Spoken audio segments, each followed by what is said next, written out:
My wife emptied our joint account while I was overseas, then sent a letter saying she needed to feel seen. I filed for divorce and I was in Singapore when it started, the whole mess, I mean. I remember because it was humid in that way only Southeast Asia can be, like breathing through a wet towel. I just wrapped up a presentation to some potential investors, the kind of stiff-collared event where everyone smiles too much and means none of it. My phone buzzed with an email. Nothing unusual. But the name on it, that's what stopped me. It was from my wife. Subject line: "Hi, stranger," smiley face. I remember staring at it like it was some kind of prank. We'd been married 18 years. We didn't do winky faces and subject lines anymore. Not because things were bad, exactly. Just familiar, comfortable, routine in that quiet, predictable way long marriages get when no one's cheating and no one's leaving. But also, no one's asking how the other's really doing. I opened it. It wasn't even meant for me. It was meant for him. I don't know who he was yet, not then, but I could tell instantly that I'd been copied by mistake. The message was short, intimate, and weirdly casual. She told him she was thinking about that night and couldn't sleep. Said she'd listened to that playlist again, and it made her feel everything all over again. There was no name, no dear or love, just initials. Hers. And a lowercase j. That was the first moment I felt it. The crack. The one that would eventually open wide enough to swallow our whole life. I didn't reply. I didn't even finish reading. I shut my laptop and went for a walk down Orchard Road, trying to convince myself there had to be another explanation. Maybe she was reconnecting with an old friend. Maybe it was a draft she'd accidentally sent. Maybe. I couldn't even finish the thought. My gut knew better. When I got back to the hotel, I opened our joint bank account. Don't ask me why. Just a hunch. And that's when my stomach truly dropped. $0. 18 years of shared savings. 3 accounts. All of them cleared. Every penny. Vanished. I stared at the screen until it blurred. Then I clicked back through the transaction history. One by one, the withdrawals told the story. Small transfers at first, then bigger ones, funneled into an external account I didn't recognize. All timed precisely after my departure 2 weeks ago. All with her login credentials. I didn't cry. I didn't throw the laptop. I just sat there, stunned, while the air conditioner hummed like it knew a secret. And that's when I realized something I hadn't admitted in years. I didn't really know the woman I married anymore. But I was about to find out exactly who she'd become. I didn't sleep that night. Not a second. I just lay there in that sterile, too bright hotel room, staring up at the ceiling fan spinning slowly above me, feeling like it was counting down to something I couldn't name. I kept replaying everything. Every dinner where she'd stared past me. Every "I'm just tired" excuse. Every forced laugh. And the worst part? None of it screamed betrayal. It was all just ordinary. The slow death of attention. The kind of erosion you don't notice until the ground gives out beneath you. The next morning, I called my bank. Got put on hold. Twice. When I finally got someone on the line, she confirmed what I already knew but still needed to hear. "Yes, sir," she said, polite and robotic.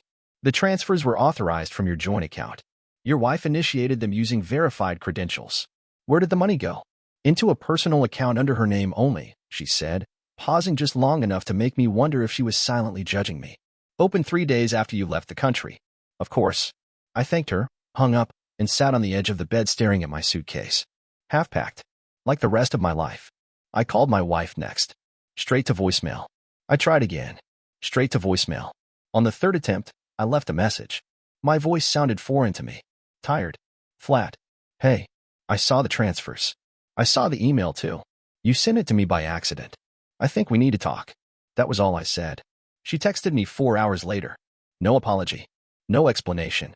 Just a single line. "We'll talk when you get home. Please don't make this harder than it has to be." Harder than what? Harder than discovering your wife drained your life savings while you were across the world earning the money? I didn't reply. I needed answers, not cryptic pity. Later that evening, in a moment of weakness, or maybe strength, who knows, I opened our shared photo album on my phone. All those images from Maine last summer. Her smiling by the harbor. Me grilling in that stupid kiss the cook apron she bought as a joke. And tucked between them, one I didn't remember taking. Her on the porch, half-turned, phone in hand, laughing at something I now knew I didn't say. That's when it clicked. She hadn't just fallen out of love. She'd left me a long time ago. She just hadn't walked out the door yet. But now she'd taken the keys, the cash, and, somehow, the narrative. And I wasn't going to let her write the ending without me. The flight home was 14 hours. 14 hours with nothing but turbulence and quiet rage to keep me company. I stared out the window most of the time, not because I cared about the clouds, but because if I looked at the seatback screen, I'd see our old family photos flashing on the lock screen of my phone, memories that had aged poorly overnight. By hour 6, I started writing down questions. Not for her. For myself. When did I stop noticing her unhappiness?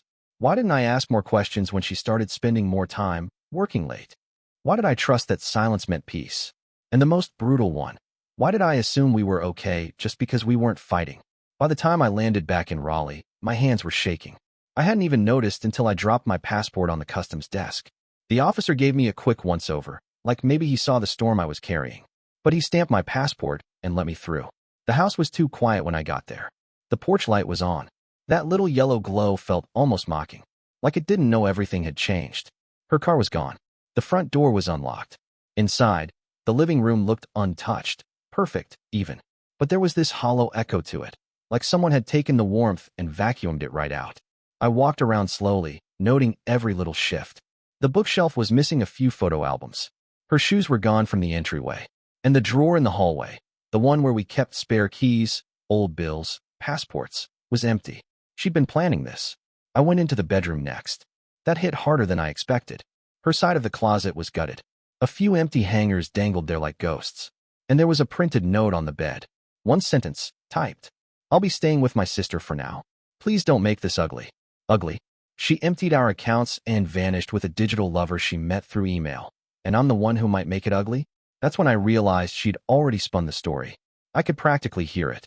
He was always gone for work. He never noticed me. I didn't feel loved. It didn't matter that I worked 60-hour weeks to keep the lights on, that I paid off her student loans, that I planned our last 3 vacations to make up for missed anniversaries. None of that mattered now, because when people leave, they rewrite everything. And I was about to find out just how far she was willing to go to rewrite me out completely. 2 days after I got home, a letter showed up. Not an email. Not a text. A physical letter, handwritten, even. I recognized her slanted cursive on the envelope immediately. That old, lazy way she looped her Y's like she couldn't be bothered to finish the thought. It was addressed just to me. No return address, no smiley faces this time. I didn't open it right away. Instead, I sat at the kitchen table for a while, staring at it like it was a bomb I didn't know how to disarm. When I finally tore it open, my hands weren't shaking this time. Just still. Eli, I know you're angry. And you have every right to be. What I did, taking the money, leaving without talking to you first, it wasn't fair. But it felt necessary. I felt like I was suffocating in a life that didn't feel like mine anymore. You were always gone, always working. And when you were home, it felt like we were living parallel lives. I didn't plan this overnight. I didn't wake up one day and decide to leave.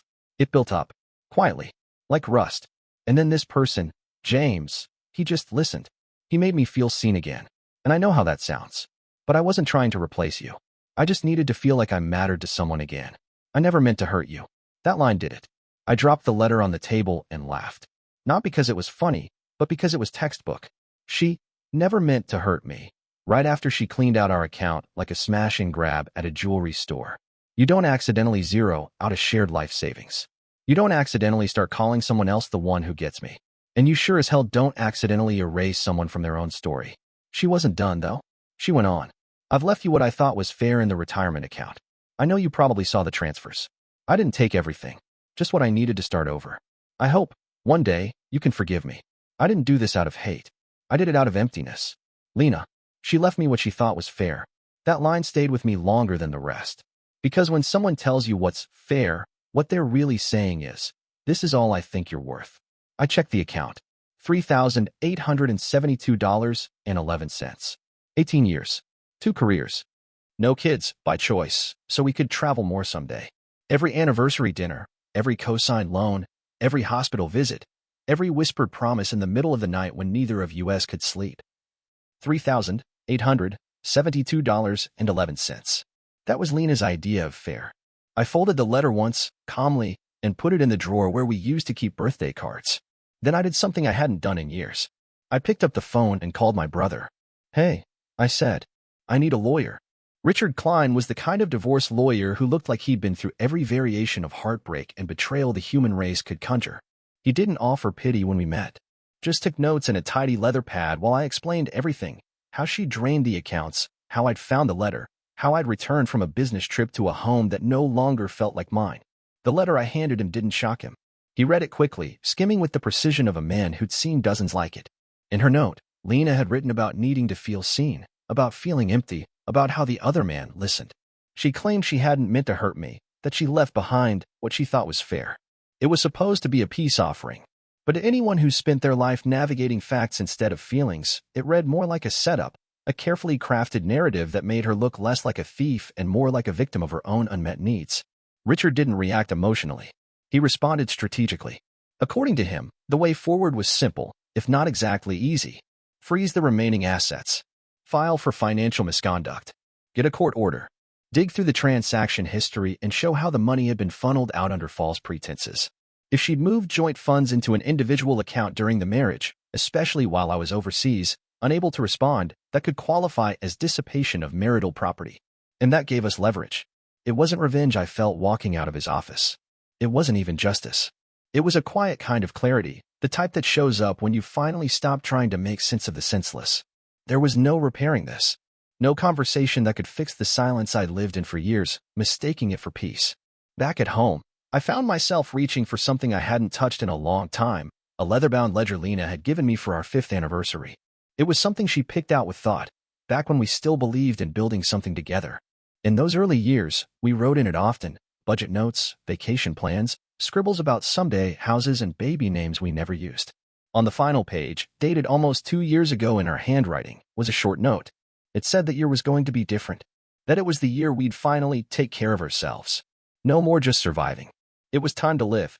Looking back, I realized that's when she gave herself permission, not to talk it through, not to ask for help, just to quietly start erasing the life we built, bit by bit, account by account.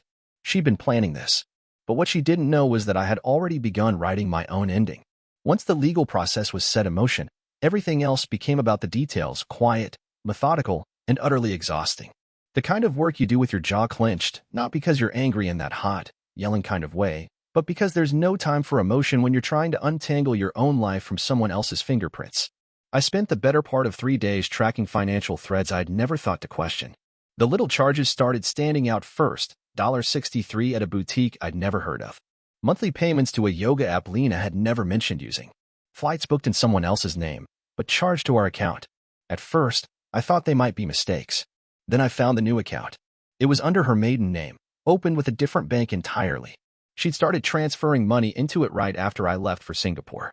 It wasn't just our checking account she'd been draining either. She had quietly siphoned funds from an emergency savings account I'd set up years ago after a health scare. I'd never even told her the password. She must have found it written down somewhere. A drawer. A folder. Something stupid I'd left unsecured in my own home, assuming trust could act as a lock. There was also the safety deposit box. Ours had been jointly held at the downtown branch of our bank. It had once held sentimental things, an old coin collection from my grandfather, some heirloom jewelry from her side of the family, and the deed to our home. When I went to check it, they told me it had been emptied and closed 3 weeks prior. I didn't ask what day. I didn't need to. All of it had been deliberate. Strategic. Timed down to the moment I boarded the plane. And it wasn't just the money or the belongings, it was the erasure. She wasn't running away. She was rewriting history, making sure there'd be no trace of me in the new story she planned to tell. Even our friends had started shifting in tone. A few mutual acquaintances sent awkward messages, not asking how I was doing, but saying things like, "I hope you both find peace in this transition," or "breakups are hard, but at least you're both being adults." She'd been planting seeds before she even left, telling people I was always working too much, that I'd become distant, that she didn't feel loved anymore. They bought it. Why wouldn't they? Her version sounded neat, clean, tragic in a way that made people want to side with her without asking questions. That was the most surreal part, watching a life disassemble itself around you, brick by brick, while everyone else stood around nodding like it all made perfect sense. But I had the paper trail. I had every transfer, every receipt, every withdrawal. I wasn't going to shout it from the rooftops. I wasn't going to beg for someone to believe me. I didn't need them to believe me. I needed them to see the truth when it came. And that moment was coming. The first time I saw Lena again was 3 weeks after the letter. It wasn't planned. I hadn't reached out. I had no interest in confrontation, not yet. But she showed up anyway on a Sunday afternoon, pulling into the driveway like she still had a right to be there. Her sister's car, a dusty gray Subaru with one missing hubcap, rolled up behind her. Lena stepped out first, sunglasses on despite the cloud cover, clutching a canvas tote like she was running errands, not returning to the ruins of a life she detonated. Her sister, Marla, followed. I hadn't seen Marla in over a year. She used to be sweet, a bit nosy, always asking too many questions about our finances and travel plans, but sweet in that well-meaning sort of way. Now she looked at me with eyes I didn't recognize, guarded, like she was expecting a fight. Maybe Lena had told her I was unstable. Maybe she'd painted herself as the escapee from some joyless prison. I didn't know, and I didn't care. They came to get some of Lena's things. That's how Marla put it. Not our things. Not the stuff from our shared home. Just Lena's. Like everything she'd touched belonged to her alone now. I didn't argue. I didn't say a word. I unlocked the door and stepped aside, watching the two of them move through the house like they were casing the scene of a robbery they had no intention of admitting to. Lena avoided eye contact. She walked through the rooms like a guest, picking things up, turning them over, then nodding to herself like she was making a list in her head. She took her grandmother's quilt, the one that had lived folded at the foot of our bed for 12 years. She took 2 framed photos off the wall, one from our honeymoon in Mendocino, another from her sister's wedding where we'd slow danced under a tent in the rain. She even grabbed a mug I'd given her for our 8th anniversary, the one with the quote she used to love, you, me, and the quiet in between. I watched it all like I was watching a play. No emotion, just movement. At one point, Marla asked where a particular jewelry box was. I pointed toward the hallway closet and went back to leaning against the wall. There was no yelling, no dramatic outburst, no begging for answers. And that was what unnerved Lena the most. She expected resistance, expected anger, expected me to crack. Instead, I gave her space. And in doing so, I saw something new in her posture. A hesitation. Like maybe, for the first time, she wasn't so sure she was the hero of the story she'd been telling everyone. It took them 25 minutes to collect what they wanted. Before she left, Lena paused by the door and finally looked at me. Just for a second. There was something in her eyes. Not remorse. Not love. But maybe recognition. The kind you give someone when you realize they're not who you thought they'd be in the aftermath. She expected broken. I gave her silence. And as the car backed down the driveway, I didn't feel loss. I felt like the weight was shifting. Not because I was healing, but because I was getting ready for the next chapter. And she wasn't going to like the title. The real betrayal wasn't in the money. It wasn't even in the emails or the stranger she chose over the life we built. It was in the way she started shaping the narrative. Lena didn't just leave. She curated her exit. She went on a quiet campaign of reinterpretation. And people, friends, colleagues, even some extended family, they started reaching out. Carefully worded messages, fake check-ins, always laced with an undertone of, "We're here for you both." Not me, not her. Both. At first, I thought maybe they didn't know the details. Then I realized they knew her details. Her version. And in that version, I was the absent husband, emotionally distant, always working. Not cruel. Just cold. She had crafted a breakup that looked like a sad inevitability. A mutual drift. A story no one could be blamed for. I didn't fight it. Not at first. Because fighting it would have made me look bitter. Like the exact man she was describing to them. Instead, I waited. The first time it got to me was when her cousin, Meredith, reached out. She said she'd heard we were going our separate ways and hoped we could find peace in the process. The language felt sanitized. Like someone had wiped all the blood off the walls and called it closure. I didn't respond. I wanted to. I wanted to scream. She emptied our account while I was across the world. She planned this in secret. She handed our life to a man I'd never met and then called it freedom. But I didn't. I waited. Then came the fundraiser. A mutual friend was hosting an art event downtown. Lena had always wanted to be more involved in the community, and now, suddenly, she was. She showed up with James, the man from the emails. I saw the photos online the next day, her in a bright red dress I'd never seen before, standing next to him like they'd been together for years. His hand rested lightly on her back in every photo. Like he owned her story now, too. I scrolled through the pictures slowly. My name never came up. Our history was already being erased. But that's when I decided silence wasn't going to be enough. I didn't want revenge. I didn't want a scene. But I did want the truth to have a voice, even if it didn't scream. I began compiling everything. Not just for the court. For the record. The emails. The transfers. The document trail. The safety deposit logs. Even the timeline that proved she'd been withdrawing money before we had a single conversation about anything being wrong. This wasn't about winning anymore. It was about clarity. I didn't need to shout my side. I just needed to make sure it existed. And when the time came, I let the truth do what she never could. Stay. There's something oddly intimate about packing up someone else's lies. That's what I kept thinking as I moved through what used to be our office, now just a hollow space with dusty corners and drawers full of things that didn't mean what I thought they meant. Lena had left behind plenty.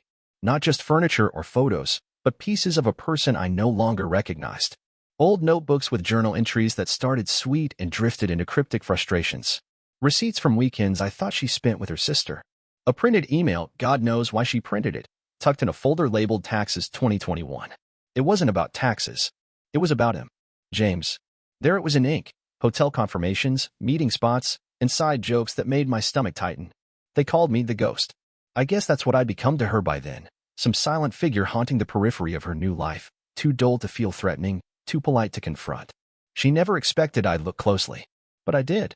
It was around this time that Richard, my lawyer, called to say the paperwork was ready. Divorce petition. Financial misconduct documentation. Emergency motion to freeze assets.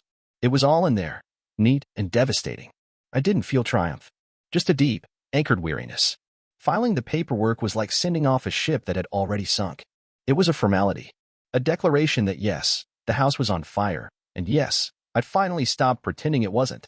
When I signed my name on that stack of documents, I didn't think of Lena. I thought of the version of me that had let things slide for so long. The man who kept saying, "We're just in a rough patch." The guy who believed a quiet marriage was still a good one. I hated that man a little, but I also pitied him. He was loyal, devoted, and completely unaware that someone could share your bed and still be making exit plans while you sleep. The next morning, I dropped the envelope off at Richard's office myself. I didn't trust the mail. Not for this. There was something sacred about handing over the end of your marriage in person. He glanced through the folder, nodded once, and said it was solid. I left his office without looking back. No dramatic music. No catharsis. Just a man walking out of a building holding nothing but his car keys and the echo of too many could-have-beens. Outside, the sky was gray and heavy, like it couldn't decide whether to rain or not. Same here. But the clouds were moving. And so was I. The process server called 2 days later. Said it was done. Lena had been served at her workplace, an accounting firm downtown that prided itself on professional discretion. She always liked the sound of that, I remember. Discretion. Privacy. It gave her room to shape things without being questioned. Well, now the questions were coming. According to the server, she didn't say a word when she accepted the envelope. Just blinked at it like it didn't make sense. Like maybe someone had finally thrown a stone through the glass house she thought she'd build in secret. I pictured the moment with too much clarity, her freezing in front of her desk, that sharp intake of breath, the attempt to stay composed while the room tilted ever so slightly around her. She didn't call me. Didn't text either. Instead, she went to the one place she still thought she could control, her sister. I know because Marla emailed me. The message was laced with the kind of passive-aggressive concern I'd grown used to. She said she was surprised and saddened by the legal move. That Lena had wanted to handle things civilly. That maybe there was still a chance to part peacefully, without involving lawyers and allegations. What she didn't say was that Lena had hoped I'd stay quiet. That I'd accept the scraps she left me. That I'd let her walk away with a smile on her face and a lover on her arm. Instead, I filed first. And that ruined the ending she'd written. The next move was hers, and she played it the way I expected. A week later, a formal response arrived from her attorney. It was full of slippery phrasing. She disputed the characterization of financial misconduct. Claimed she had acted in good faith under the assumption of mutual marital dissolution. She even referenced emotional abandonment, a term that sounds clinical until you realize it's just a polite way to blame someone for making you feel bored. She wanted mediation. Of course she did, because that would keep things quiet, contained. Just the two of us and some neutral third party sitting in a beige office, trying to compromise over the mess she made. But Richard and I had no intention of letting this fade quietly. We had the timeline, the emails, the financial records, the fact that she had cleaned out our accounts before a single word about separation had ever been spoken. We weren't going to smear her, but we weren't going to protect her fantasy either. That week, I started sleeping a little better. Not because things were okay. They weren't. But because for the first time in months, maybe years, I wasn't tiptoeing around someone else's storm. I'd started building my own shelter. And I was learning how to use the wreckage as lumber. I heard from her for the first time, not her lawyer, not Marla, her. It was a text. Just one line, no punctuation. I can't believe you'd humiliate me like this. Not I'm sorry. Not let's talk. Not why did you do it? No. Her first message in weeks was about her humiliation. That was when I knew the version of Lena I'd been holding on to was long gone. Maybe she'd disappeared long before the emails, before the bank transfers, before the withdrawal from our life together. Maybe this woman, the one hiding behind outrage instead of apology, had been there all along. She just worn a better mask back then. I didn't respond. I didn't need to. The truth was moving now, and she couldn't outrun it. But that didn't stop her from trying. The next day, her lawyer sent over a new request, a cease and desist notice alleging harassment. They claimed the documentation I'd submitted to the court, the emails, the bank statements, the safety deposit box logs, had been gathered unethically. It was laughable. They were reaching, trying to make the story fit a narrative where she was still the one wronged. I let Richard handle it. I didn't need to justify myself. The facts were clean, cold, simple. But emotionally, nothing felt simple. It hit me hardest when I found a voicemail she left weeks ago, before I got back from Singapore. I don't know why it hadn't shown up before. Maybe the service glitched, maybe I missed it in the chaos. But it was there now, short, soft, almost kind. She said she missed me, that she hoped I was sleeping okay, that she was thinking about things. The timestamp put it 2 days before she moved the last chunk of money from our account. 2 days before she hit delete on our marriage and made it look like grace. That message wrecked me in a way the emails hadn't. Because it was the sound of someone still pretending to be in love, right before pulling the rug out from under me. It wasn't rage that followed. It wasn't even sadness. It was disgust. At her. At myself. At how much I'd let slide just to keep the peace. I deleted the voicemail without saving it. It didn't belong to my future anymore. It was an artifact, proof of how far someone can drift from the truth while still using your name like a password. That night, I went out for the first time since everything imploded. Just a quiet bar, off Franklin Street. No one knew me there. No one knew us.